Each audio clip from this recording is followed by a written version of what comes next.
Hello everyone, so this is ninth lecture in unit 4 and this is the last lecture. In this lecture I will discuss about the cycloconverter fed induction motor drives. So this is the configuration for cycloconverter. So this is actually for half wave cycloconverter fed induction motor drives. So you can see that we are having 6 thyristors in every phase, okay, and these thyristors are self-commutated. That means for turning it off we don't require any extra circuit. Okay, that is the advantage and it reduces a lot of cost. Also you can see that in order to prevent the circulating current in these lines, so we are connecting some kind of inductor. Okay, so by properly turning on and off this thyristor with proper uh, firing angles, we can actually control the frequency that is applied to the this induction motor. So voltage and frequency both we can actually control with the help of this cycloconverter. So V by F control we can achieve from this cycloconverter.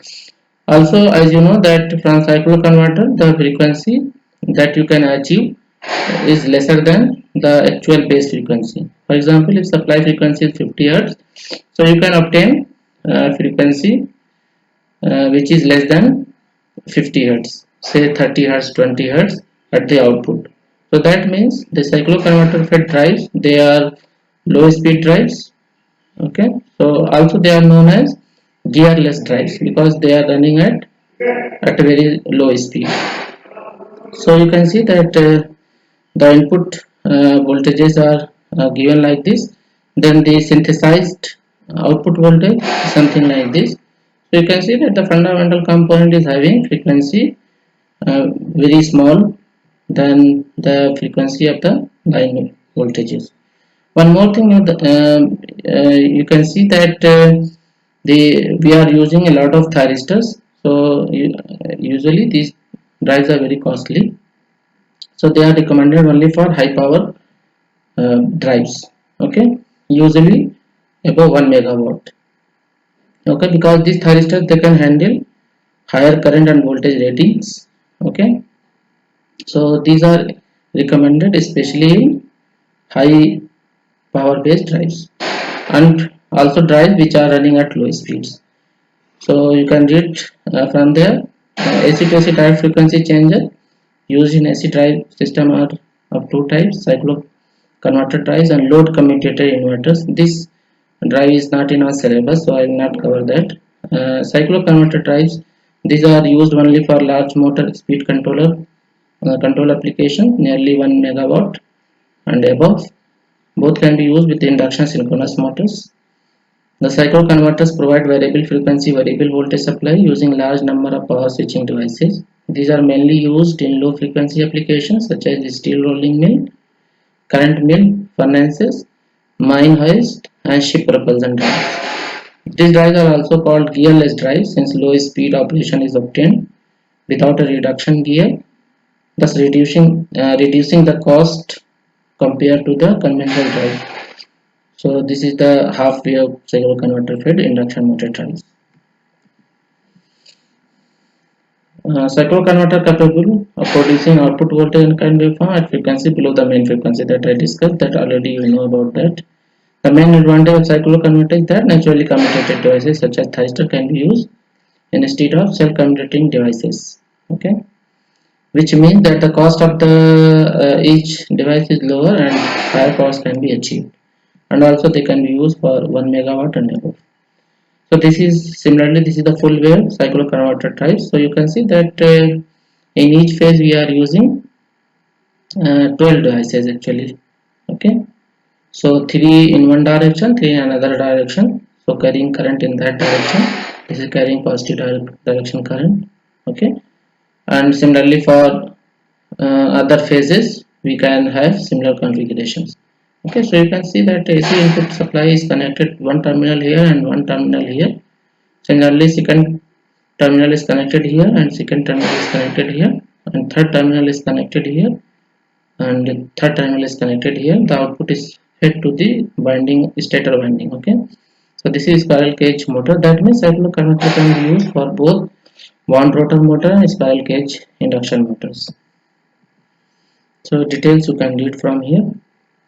So this is again the output voltage. So load current, you can see it is almost equal to the sinusoidal waveform, and machine inductance will work as filter for this current, so smooth operation you will find. Okay, so you can see that the voltage and current waveforms is shown here, and this is for 20 hertz actually from 50 hertz supply. So we are getting frequency below the base frequency. Then a cycloconverter for induction motor type has the following features. The voltage control is possible in the converter itself, so that machine operates at its rated flux conditions. The converter operates by means of line commutation. No force commutation is required, as the necessary reactive power for commutation is provided by the line. Losses due to force commutation can be eliminated. The converter operates at lagging power factor. The line power factor is very poor at light load, so we have to connect a good amount of load with the converter. Okay, that's why it is recommended for high power drives. The firing angles of the thyristors are modulated so that a mean sine wave voltage is synthesized. Okay, so from input voltage we are synthesizing output voltage that is required from the input voltage waveform. Thus a cycloconverter delivers a high quality sinusoidal waveform at all frequencies below base frequency. Okay, when this voltage is increased across the machine terminals, a current which is almost sinusoidal will flow. As you have seen in the previous slide, the current was almost sinusoidal. As the machine inductance causes harmonic attenuation. Okay, so whatever inductance in the machine, that will work as filter and it will reduce certain harmonics. The machine therefore does not have appreciable torque pulsation. When there is no harmonic, there will be no torque pulsation, and harmonic losses, and the operation is smooth and efficient. The cycloconverter is capable of power transfer in either direction between an AC source and motor load. It can feed power to a load of any polarity. Regeneration is inherent in complete speed range. A four-quadrant operation is simple and straightforward. So this is the advantage of cycloconverter fed induction motor drive, that we can obtain all the four-quadrant operations, that was forward motoring, regenerative braking, reverse motoring, and plugging and reverse regenerative braking. It requires many thyristors which offset the advantage of line commutation. However, if a thyristor fails, so this is again an advantage in comparison to the VSI. If a thyristor fails, no shutdown is required.